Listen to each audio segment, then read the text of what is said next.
El Centro de Estudios Gestión es una academia en la que preparamos oposiciones de todo tipo.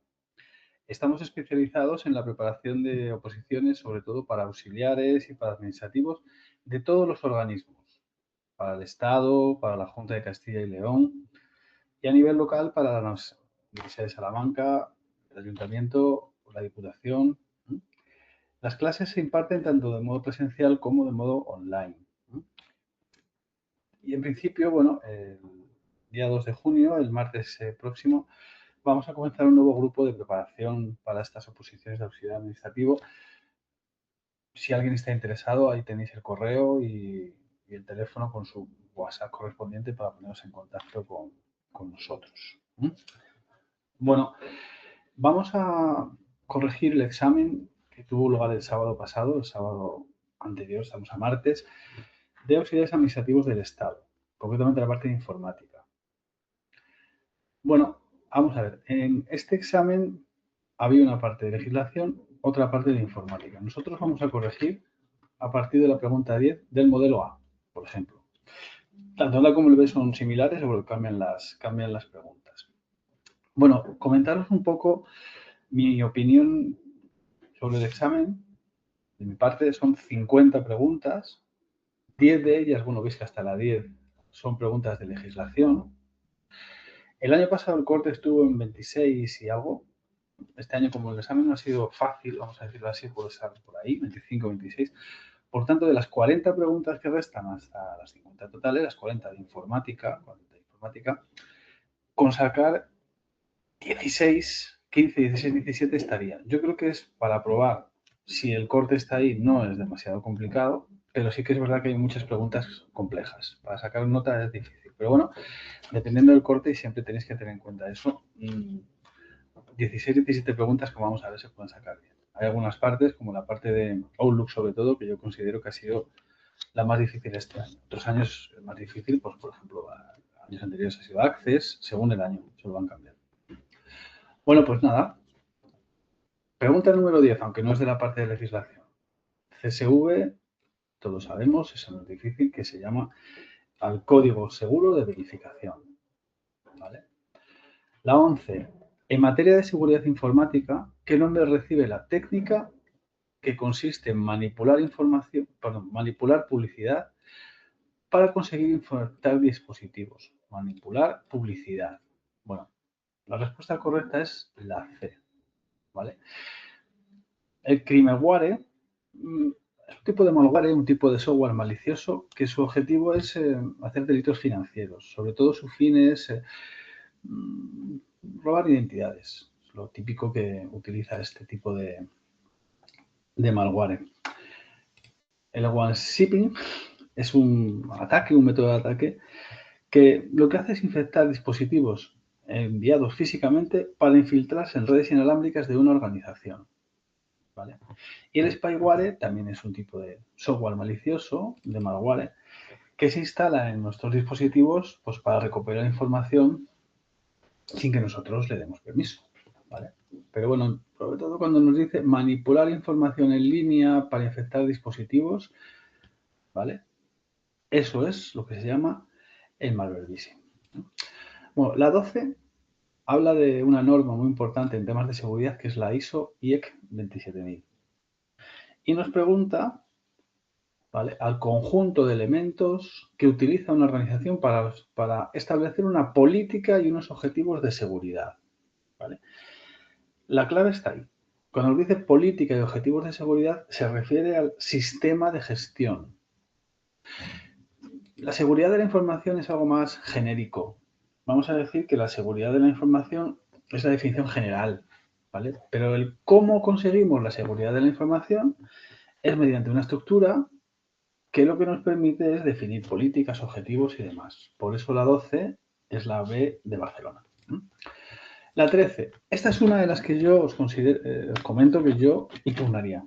Si alguno de vosotros la tenéis mal y tenéis bien la de reserva, pues como siempre, yo siempre os recomiendo que impugnéis. Por supuesto, para eso están las impugnaciones. ¿Vale? Insider. ¿Qué es un insider? Bueno, un insider en efecto es una persona que tiene un cargo en la organización, por ejemplo, una persona que tiene un cargo dentro de una empresa, tiene acceso a la información confidencial, información privilegiada, y causa un daño. Pero en las definiciones estrictas de insider hay dos tipos, el insider malicioso y el insider negligente. Claro, el insider malicioso es un insider, una persona que trabaja en una organización, que está descontenta, que tiene algún tipo de problema con la organización y lo que quiere es filtrar la información o lo que sea para causar daño. Sin embargo, el insider negligente es ese insider que también está dentro de la organización, pero por desconocimiento, descuido, se salta alguna política de seguridad y puede provocar algún daño. Entonces, si os fijáis en estas preguntas, tanto la respuesta C, que dice que es una persona perteneciente a la propia organización, eso sí, que lo causa de forma intencionada, como la D, es una persona perteneciente a la organización de forma accidental, la C sería el insider malicioso y la D el insider negligente. Yo esta la impugnaría. A lo mejor no tiene nada que hacer la impugnación, pero yo en vuestro caso lo haría. ¿Vale? Ellos han dado como contestación correcta la C. Pues muy bien. La 14, plug and play, conectar y listo, toda la vida. Nosotros metemos un ratón, un teclado en un ordenador al USB y automáticamente funciona. Eso es lo que se llama plug and play, conectar y listo. El sistema detecta automáticamente los dispositivos sin tener que instalar ninguna cosa a mayores, ¿vale? La C, permite adaptarse a los cambios con mínima intervención del usuario, permitiendo agregar o quitar dispositivos sin configuración manual. Esa es la definición de plug and play. La 15. Estándar de codificación. Utilizado en los sistemas operativos modernos que representa idiomas, símbolos y emojis. Bueno, pues ese es el UTF-8. Tanto el ASCII como el EBCDIC son sistemas de este tipo, de estándares de codificación, pero son más antiguos y más limitados. No tienen tantos caracteres como para representar. Voy a haceros un poco un resumen porque lo que quiero es tampoco extenderme demasiado. Pero bueno, la 15 es la UTF-8. La 16, almacenamiento secundario, característica principal del almacenamiento secundario. Bueno, pues en este caso sería la B, soporte de almacenamiento, y la clave aquí está en no volátil. ¿Qué significa no volátil? Pues que guarda los datos aunque hayamos apagado nuestro equipo. Eso es justamente la característica del almacenamiento secundario, externo, masivo, se llama de todas esas maneras, como nosotros en clase hemos visto muchas veces. ¿Cuáles son algunas de las opciones que aparecen al presionar control al suprimir? Combinación típica de toda la vida de Windows 11. Bueno, pues las opciones son estas. Bloquear, cambiar de usuario, cerrar sesión o mostrar el administrador de tareas. Como veis, para un segundo, de todas las que llevamos vistas, hemos visto un par de ellas, sobre todo las de seguridad, algunas, el malversing ese no era fácil, el insider a lo mejor tampoco era fácil, pero ahora hemos visto dos o tres bastante asequibles, ¿vale? Entonces, por eso os digo que el examen ha sido un poco, en algunas partes ha sido asequible y en otras partes un poco más complejo. Pero bueno, es lo que esperamos casi siempre en este tipo de exámenes. La 18. ¿Qué tareas se pueden realizar desde el administrador de tareas? Bueno, el administrador de tareas, os recuerdo, pulsando con el botón derecho en cualquier sitio vacío de la barra de tareas, podemos ver el administrador de tareas. Y ahí nos va a permitir finalizar ciertos procesos, finalizar tareas, finalizar procesos. Nos va a permitir ver un poco cómo funciona la memoria, cómo funciona la CPU, etcétera, ¿vale? Y ver las aplicaciones que nosotros estamos instalando en nuestro equipo, ¿vale? O que arrancan cuando encendemos el ordenador. Por tanto, la respuesta correcta de la 18 es la finalizar procesos, monitorizar recursos y gestionar aplicaciones. La 18 es la, yo creo que esa es fácil. La 19, en personalización temas, bueno, pues acordarlos, mirad, inicio y mostrábamos la configuración y dentro de la configuración, si vamos a personalización temas, vamos a poder configurar este equipo, los usuarios, la red, la papelera, ¿vale? Esos son los iconos que podemos configurar para que se muestren o no se muestren en nuestro escritorio, ¿vale? La respuesta correcta de la 19 es la B, ¿vale? Yo creo que también esa es bastante asequible. La 20. En personalización, ¿cuál de las siguientes opciones corresponde a la configuración de colores del sistema? Bueno, a ver, aquí esta no es de las más fáciles porque, bueno, son varias opciones que tendríamos que haber un poco cacharreado. Yo siempre a mis alumnos les recomiendo que cacharreen bastante por el tema de la configuración. Bueno, la primera dice, activar o desactivar el efecto de transparencia, por lo que las ventanas y las superficies aparecen translúcidas. Bueno, pues en efecto, si vamos a la configuración y vamos a personalización a los colores, pues una de las opciones, efectivamente, son los efectos de transparencia. Las ventanas y las superficies aparecen translúcidas. Esa es la respuesta correcta, ¿vale? La B nos habla del modo resaltado y modo contrastado, ¿vale? La C nos habla de la luz nocturna. Espera un segundo. ¿Vale? Modificando los tonos cálidos y modificando la fatiga visual, ¿vale? Eso es lo que se llama la luz nocturna. Y la D, el color principal del sistema por deficiencias visuales y sensibilidad. Bueno, fijaros muy bien. En la C y en la A, o sea, las opciones que nos da de modos de contraste, eso en principio, si os fijáis, lo tenemos aquí, temas de contraste, pero realmente esta es una de las cosas que cuando nos ponen una pregunta de configuración hay que tener mucho cuidado. Realmente esto no está en personalización colores, esto es una opción relacionada. Cuando accedemos, ahí sí que nos deja cambiar opciones de temas de contraste y demás, ¿vale? Pero eso no está donde nos mandan, no está en los colores directamente. Me pregunta un poco ahí, no demasiado fácil por eso, ¿vale? La opción que nosotros tenemos directamente en personalización colores es la del efecto de transparencia. Por eso la 20 es la A. La 21 dice, ¿cómo se denomina un elemento de interface que funciona como un contenedor diseñado para mostrar información personalizada, tal y cual, tal y cual? Bueno, eso es esto que nosotros tenemos en la barra de tareas, aquí abajo, que se llama widgets, ¿vale? Muy de moda y que es una de las mejoras de las cosas nuevas que tiene Windows 11. Esa pregunta es bastante sencilla. Escritorios virtuales. En clase nosotros los hemos visto mucho. Este botón que tenemos aquí, abajo en la barra de tareas, lo que nos permite es mostrar los escritorios virtuales. Los escritorios virtuales, en principio, lo que nos permiten es crear entornos de, crear entornos de trabajo, escritorios independientes, que permite separar tareas. O sea, yo puedo poner las ventanas de Internet que estoy utilizando en un escritorio virtual y en otro escritorio virtual poner las ventanas de Word, de Excel con las que estoy trabajando en ese momento. La 22 sería la C. La 23. Bueno, este es el concepto de inteligencia artificial generativa. Y la clave de esta pregunta es cuando nos dice que un sistema basado en IA, en inteligencia artificial, quiere crear contenido. Ahí está la clave, en la palabra generar. La IA generativa es la que genera, por lo típico. Yo quiero hacer una foto me he hecho una foto muy chula cenando y quiero hacer una foto que a mi lado esté Michael Jordan. Bueno, pues la IA generativa te la permitiría hacer. ¿Vale? O algo similar con música o con todas las opciones que ahora nos permite la IA. En este caso, la 23 es la D de Dinamarca. La 24, esta es muy sencilla. Nos dice, afirmación correcta sobre un archivo. Hombre, pues un archivo se identifica mediante un nombre y puede tener una extensión.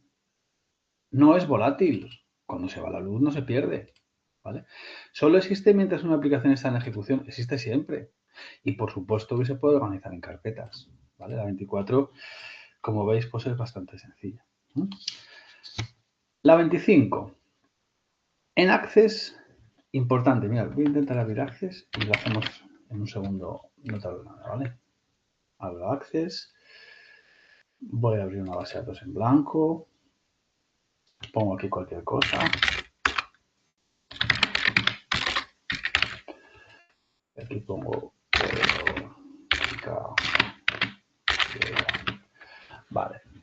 Tengo una tabla básica. Y resulta que cuando abro la tabla, yo le digo eliminar. ¿Vale? ¿Veis que cuando le digo eliminar dice Si eliminas, no se puede deshacer la eliminación. Vale, pues esa es la pregunta.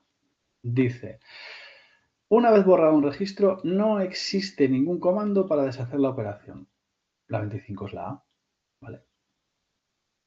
No pueden haber dos campos con el mismo nombre. El texto puede tener hasta 255 caracteres, ¿vale? Y todas las propiedades del campo están disponibles para todos los tipos de datos posibles. Pues no, ¿vale? Esas son un poco opciones de access que no son demasiado complicadas. La 25 sería entonces la A. La 26. Para usar una aplicación diferente, yo tengo, por ejemplo, un documento de Word y quiero, en lugar de abrirlo con Word, abrirlo con otra cosa. Bueno, pues en ese caso, la respuesta correcta es la B. Yo puedo ir con el botón derecho. Vamos a hacer un ejemplo, a ver si me deja. Voy aquí. Vamos aquí, por ejemplo. Y yo puedo ir con el botón derecho y le podría decir abrir con y elegir alguna otra aplicación. En este caso no tengo más, pero podría tener alguna aplicación similar a Word con la que poder abrir ese archivo. ¿Vale? Por tanto, con el botón derecho abrir con, podríamos elegir alguna otra aplicación para abrir o para trabajar con esos archivos. La 26 es la B. La 27 dice, para el sistema de almacenamiento, ¿qué categorías de limpieza ofrece el sistema? Bueno, pues ahí es la D. Archivos temporales, archivos grandes, sincronizados de la nube, aplicaciones sin usar. Eso lo tenemos también siempre dentro de sistema almacenamiento. ¿Vale? Nosotros vamos a poder aquí un poco trabajar con los archivos que nosotros queremos o podemos eliminar, ¿vale? Para hacer que el almacenamiento lo tengamos mayor. ¿De acuerdo? La 28 dice, al combinar correspondencia queremos que ponga una cosa si se cumple una condición. Por ejemplo, el texto vencido si la fecha es posterior a no sé qué. Bueno, pues esa es la regla si entonces si no. Es una regla muy básica que nosotros en clase hemos visto y nada, pues si se cumple una condición, pon esto. El típico ejemplo de señor, señora. Vamos a hacer una carta y queremos que ponga señor si el sexo es hombre y señora si no. Bueno, pues haríamos una regla de este tipo. La 28 sería la B.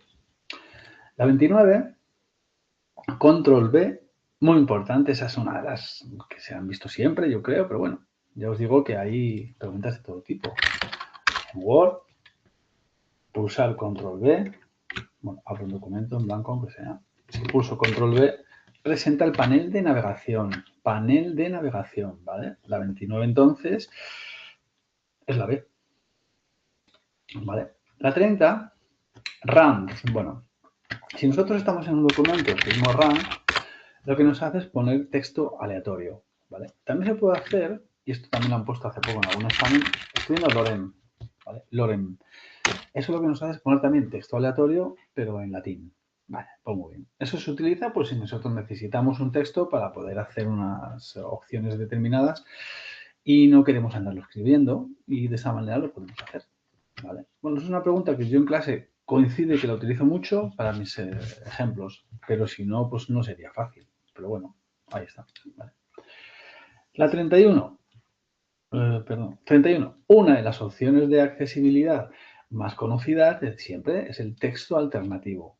Cuando una persona tiene un problema visual o si el navegador no puede ver alguna imagen o lo que sea, se pone un texto alternativo para que en lugar de que nosotros tengamos esa imagen, si no la podemos ver, pues aparezca el texto que define esa imagen. La 31 sería la A de Alemania.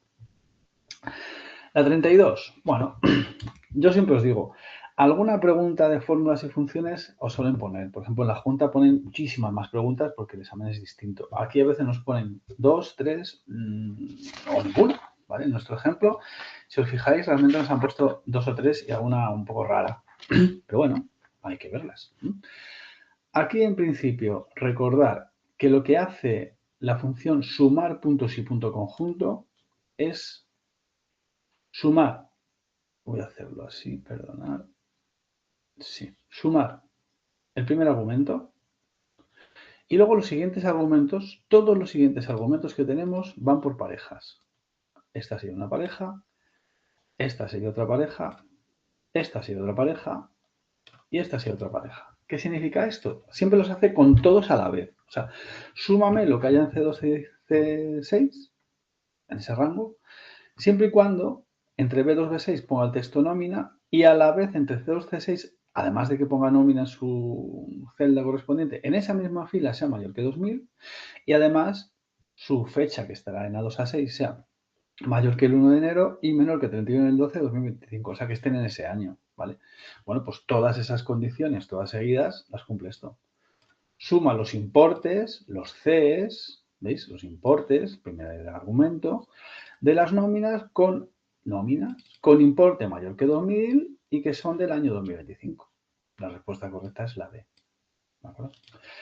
La 33, bueno, la 33 es una de las que es verdad que, bueno, no era fácil, pero por descarte quizás. Dice, si la entrada coincide con el patrón y devuelve verdadero o falso, ¿qué función es la que tenemos? Bueno, encontrar no, porque encontrar, acordaros, mirad, voy a abriros sin perder demasiado tiempo, ¿vale? Todas estas funciones nosotros, sobre todo en el curso que vamos a empezar a partir de la semana que viene, las vemos. Sí que es verdad que no vemos todas y concretamente yo, sinceramente, esta de regex prueba, yo no la he visto, porque hay algunas a las que no hemos llegado. El año que viene, o sea, este año pues la veremos, obviamente. Imaginaos, si yo tengo Martín y quiero encontrar la T dentro de ese Martín, de ese A1, lo que me da es la posición de la T dentro de ese texto. Encontrar no es. Coincidir X. Coincidir X nos da la posición de un valor dentro de un rango. ¿Vale? Es texto. Ahí es donde os podéis confundir. Es texto nos da verdadero o falso. Son funciones, esas que empiezan por ES, son funciones de información, ¿vale? Y nos dan siempre verdadero o falso, dependiendo si el rango tiene un texto o no. Por la función regx, esta, que es la que pusieron, que ya digo que no es fácil, fijaros que efectivamente comprueba si la entrada coincide con un patrón y devuelve verdadero o falso. Bueno, quizás por descarte, pero fácil esta, por ejemplo, obviamente no era, ¿vale? La 34. Esta es otra, fijaros que os he dicho dos. Posiblemente, si rascamos un poco por ahí, podríamos impugnar más. Pero yo, sobre todo, os voy a recomendar que impugnéis, si es necesario, la del insider y esta. ¿Por qué? Porque dice, el típico error de las almohadillas. Bueno, pues si yo tengo un número, un número súper grande, veis que el primero me lo intenta meter en notación científica y si lo hago muy pequeño, llegará un momento en el que me aparezcan las almohadillas, ¿vale? ¿Qué pasa? Eso está claro, es un error de visualización. Eso está muy claro. Siempre lo hemos visto como un error de visualización. Hasta ahí bien. Pero luego dice, valores de fecha u horas negativos. No existen en Excel un valor de fecha u hora negativo. Sí que es verdad que si yo pongo un menos 9, y a ese menos 9 le aplico el formato de fecha y hora, lo que pone son esas almohadillas, pero no es lo que pone la pregunta. Si queréis hacerlo en la literalidad, como ellos siempre dicen, yo pondría, no existen las fechas u horas negativas y la respuesta correcta que debería de ser es cuando ponemos un número negativo y al número negativo le aplicamos un formato de fecha u hora, es cuando pone ese error. ¿Vale? No es lo que pone ahí. Sí que es verdad que la más correcta sería la A, pero bajo mi punto de vista no es totalmente correcta, porque esto no existe. Pero bueno, yo os digo lo que yo haría. La 34 han puesto la A. La 35, función típica, que ahora está muy de moda, que hemos visto en clase, hemos hecho ejemplos, y esa sí que es de las que hay que manejar muy bien. Hasta ahora se utilizaba índice coincidir, buscar V, buscar H, pues ahora han metido buscar X, que trabaja con rangos dinámicos, que son muy importantes, que en clase nosotros los vemos mucho, ¿vale? Muy importante esta, la 35, la C. La 36 es muy sencilla también, pero a veces nos lían. Mirad, si yo pongo, voy a poner más grande, si yo pongo 0,758 y le pongo el formato del porcentaje, él en principio lo que me hace es poner el formato del porcentaje multiplicado, o sea, el formato del número multiplicado por 100. Claro, ¿qué es lo que me hace? Ya por defecto él no me pone ningún tipo de decimal, ¿vale? Lo que, si yo le voy poniendo, quitando decimales, él los pone. Cuando el primer decimal sea 5 o mayor que 5, cuando no los presenta, lo redondea. Por eso, al redondearlo, es cuando la respuesta correcta es 76. Bueno, 76%, perdón. ¿Vale? ¿De acuerdo? La 37 dice, ¿qué valor es el 1 en fecha corta? Bueno, pues esto viene a colación de la respuesta que hemos visto antes, que yo he dicho que impugnasis de la 34. Mirad, si yo pongo un número 8, un número 1 y un número 25 o un número 34, y esos mismos números los pongo aquí y los pongo con formato de fecha y hora, siempre lo que hace es que empieza a contar a partir del 1 de enero de 1900. Ese es el número 1, el 2 de enero el 2, el 3 de enero el 3. En el momento en el que yo ponga, por ejemplo, la fecha de hoy, si esa fecha de hoy yo la pongo con formato de número, desde el 1 de enero de 1900, el número de serie que le corresponde sumando cada día un número es este. Siempre que trabajéis con fechas u horas, se utiliza esta opción. Excel trabaja así. ¿Vale? Por eso yo considero que si empiezan en el 1 de enero de 1900 es el número 1, coño, pues no hay fechas negativas ni horas negativas. Pero bueno. La 38. Para importar un archivo HTML, bueno, esta no era fácil, porque claro, aquí, si vamos a datos externos y vamos al nuevo origen de datos, tenemos que tener en cuenta esto. Bueno, si habíamos hecho algún ejemplo, lo podríamos haber visto, pero si os fijáis, dice, para importar un archivo HTML desde datos externos en Access, ¿qué menú tenemos que utilizar? Bueno, pues sería nuevo origen de datos de un archivo y ahí tenemos el documento. ¿Vale? La respuesta correcta, en este caso, es la A. La 39, si hemos trabajado con Access, esta es muy fácil, porque por lo menos las vistas es lo más importante que tenemos que trabajar. ¿Vale? Entonces, si yo, por ejemplo, tengo esto, y de una manera muy rápida, por no perder tiempo, voy a hacer un formulario automático, ¿vale? Y le voy a llamar tabla 1. Ya tendría un formulario. Y ese formulario, cuando yo lo abra, en las vistas, tenemos la vista formulario, la vista presentación y la vista diseño. Pues ya está. Vista formulario, vista presentación y vista diseño. La respuesta correcta de la 39 es la C. Esa debería de ser bastante sencilla. Y esta también. ¿Cómo se llama la vista que introduce, modifica o accede a la información almacenada en la base de datos? Por vista formulario. Diseño es donde diseñamos y presentación es donde nosotros vamos a poder hacer un poco una cosa intermedia. Algunos de mis alumnos, con los que yo estoy hablando este fin de semana, me ha dicho que él considera que presentación también podría ser y que a lo mejor la va a impugnar. Para adelante, me parece bien, ¿no? Yo dudo un poco. ¿Por qué dudo un poco? Porque realmente donde introducimos, modificamos o accedemos a la información almacenada es en formulario. En presentaciones donde tienen que decir introduce, modifica, accede o permite diseñar. Me entiendo yo. Pero bueno, la 40 también se podría un poco intentar por probar. Ya sabéis que normalmente las impugnaciones, si mandáis muchas y todas tienen el mismo contenido, pues las tienen más en cuenta. ¿Vale? La 40, hemos dicho la C. La 41, queremos filtrar por un texto y queremos filtrar por una fecha. Bueno, pues aquí la clave está en esto. Las fechas siempre hay que ponerlas entre almohadillas y los textos siempre hay que ponerlos entre comillas. La 41, si hemos trabajado bien, también debería ser sacable. ¿Vale? La 32 es muy sencilla. La propiedad que contiene el texto asociado a la regla de validación. Coño, pues el texto de validación. ¿Vale? Si os fijáis, las de Access de este año han sido, bajo mi punto de vista, sencillas. Voy a decir. En Outlook, ¿qué función permite programar el envío de un correo para que se remita con una fecha o hora específicas? Bueno, pues si nosotros estamos en Outlook, voy a abrirlo a ver si me dejan un segundo. Y lo que queremos es programar el envío, ¿vale? Estamos haciendo un nuevo correo electrónico. Y queremos programar el envío, tenemos que ir aquí a las opciones y desde aquí veis que tenemos la opción de no entregar antes, ¿vale? Retrasamos la entrega, ¿vale? Y lo podemos hacer desde aquí, ¿vale? Por tanto, la respuesta correcta sería la C. Opciones, más opciones, retrasar entrega. ¿Vale?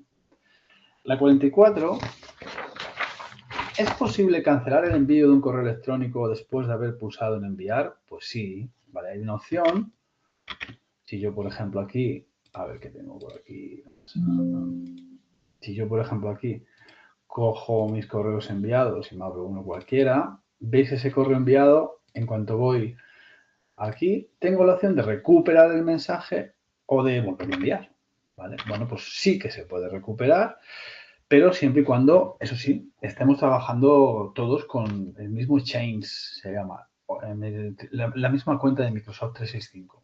Quiere decir que si uno tiene Hotmail y otro tiene un Exchange de 365, probablemente le da un problema.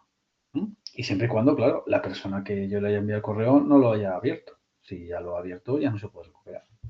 ¿Vale? Lo típico que has mandado un correo a una lista y te has confundido, no se lo has mandado a la lista adecuada. Bueno, pues que me he confundido. Bueno, pues si al rato enseguida vas aquí, seguro que algunos de los de la lista que no hayan abierto, pues lo puedes recuperar. ¿Vale? Bien, esa no era fácil. Por eso digo que las de Outlook fáciles no son. Pero bueno, esta tampoco era fácil. ¿Vale? Dice la 45. Al redactar un nuevo mensaje y acceder a la opción de cifrar, ¿vale? Bueno, pues vamos a redactar un nuevo mensaje. Sí, vamos a redactar un nuevo mensaje. Y vamos aquí a la opción. Pues aquí no me sale aquí ahora. A ver si lo tengo desde aquí. Bueno, no me sale porque tengo la otra versión puesta. Pero bueno, ya os digo yo. No sé por qué. En el otro sí que me salía. ¿Por qué no me dejas? ¿Por qué no me dejas? Vale, aquí en principio.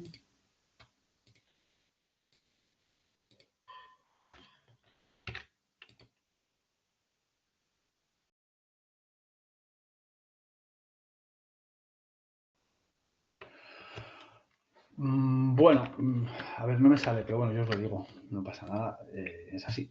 Bueno, dentro de las opciones tiene que ser un botón de cifrar, lo que pasa es que yo tengo una versión de escritorio y una versión web y la tengo un poco, no sé por qué no me deja hacerlo, pero bueno, hay un botón de cifrar y dentro de las opciones de cifrar tenemos, lo tengo aquí, lo leo, solo cifrar, confidencial o no reenviar. Bueno, pues la opción es no reenviar.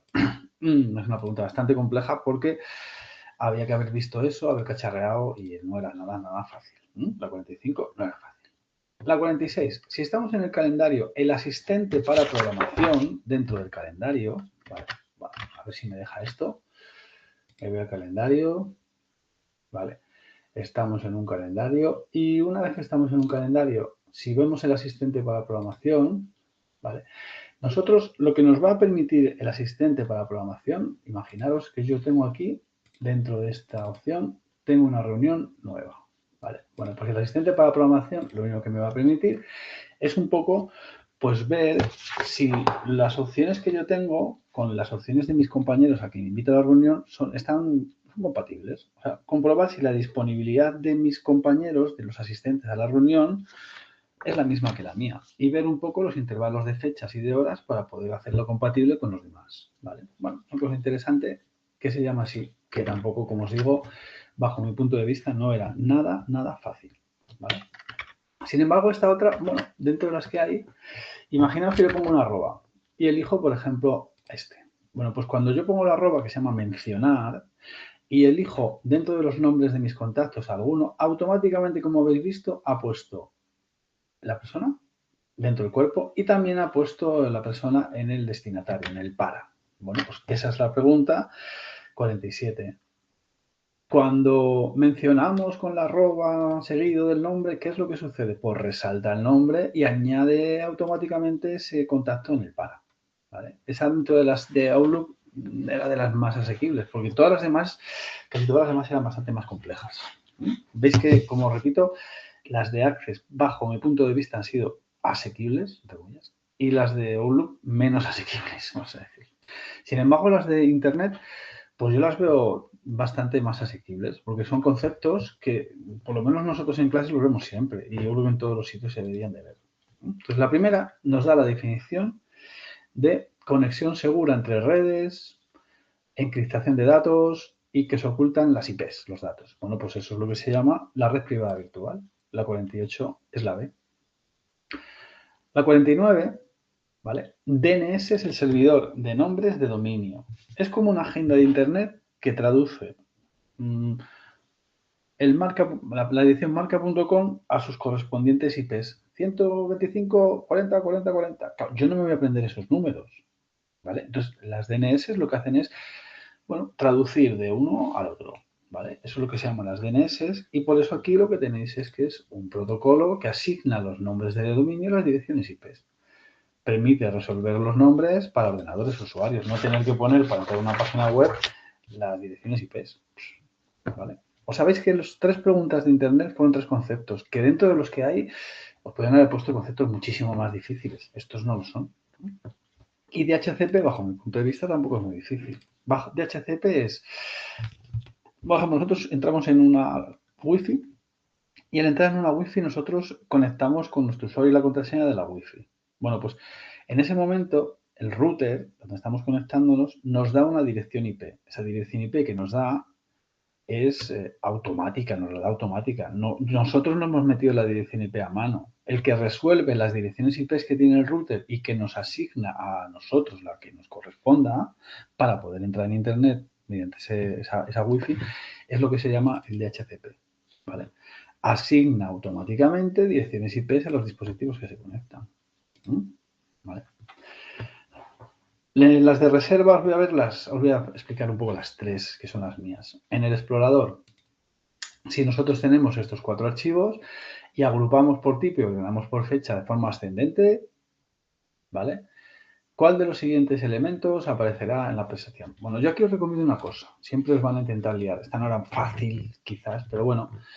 En el momento que nos diga que agrupan por algo, eso es lo más importante. Están agrupando por algo, por tipos. Y aquí resulta que tenemos un mensaje de correo, un archivo comprimido, un documento de Word y una aplicación, ¿vale? Claro, al tener todo eso, tenemos una carpeta comprimida, un documento de Word, un correo de Outlook. Bueno, pues en este caso, si vosotros lo hacéis en vuestro ordenador, veréis que como agrupa por tipo, el primero que va a poner es este, porque lo que tiene esto es una aplicación. Y las aplicaciones, al agrupar por tipos, se colocan siempre por la A de aplicación, las primeras. ¿Vale? Por eso, al agrupar por tipos, ya el que nos ponga que ordena por fechas de forma ascendente ya no nos incumbe, ya no nos importa, porque ya pone primero este grupo y luego los demás. ¿Vale? Por eso la respuesta correcta de la 1 es la de Dinamarca. Si se produce un cierre inesperado de un programa en Excel, o en cualquier caso, y no guardamos nuestro libro de trabajo de Excel, ¿qué es lo que sucede? Bueno, pues tanto en Word como en Excel tenemos siempre esta opción. Dentro de archivo, en información, ahí podemos recuperar los libros o en Word los documentos que no hemos guardado. ¿Vale? Bueno, pues en este caso la 2 es la B. Y por último la 3. Bueno, To-Do es una de las aplicaciones de Office 365 que permite trabajar con tareas, gestionar tiempos y demás. ¿Vale? ¿De acuerdo? ¿Vale? Bueno, pues hasta ahí la explicación del examen. Os repito, si un poco lo intentáis corregir y ver, de estas 40 preguntas que hemos visto, hombre, 17 o 18 yo creo que se pueden sacar. Sí que es verdad que hay 8 o 10 que son bastante complejas y algunas intermedias. Entonces el examen, bajo mi punto de vista, ha sido, bueno, un poquito quizás en algunas partes más complicado que otros años, pero bueno, para lo que nosotros necesitamos, si solamente queréis aprobar, es asequible. ¿Vale? Pues nada. Os recuerdo, si alguien está interesado, el correo, el teléfono, para solicitar información, para nuevos cursos o para lo que queráis, estamos abiertos a cualquier cosa. ¿Vale? Pues nada, muchas gracias y hasta la próxima.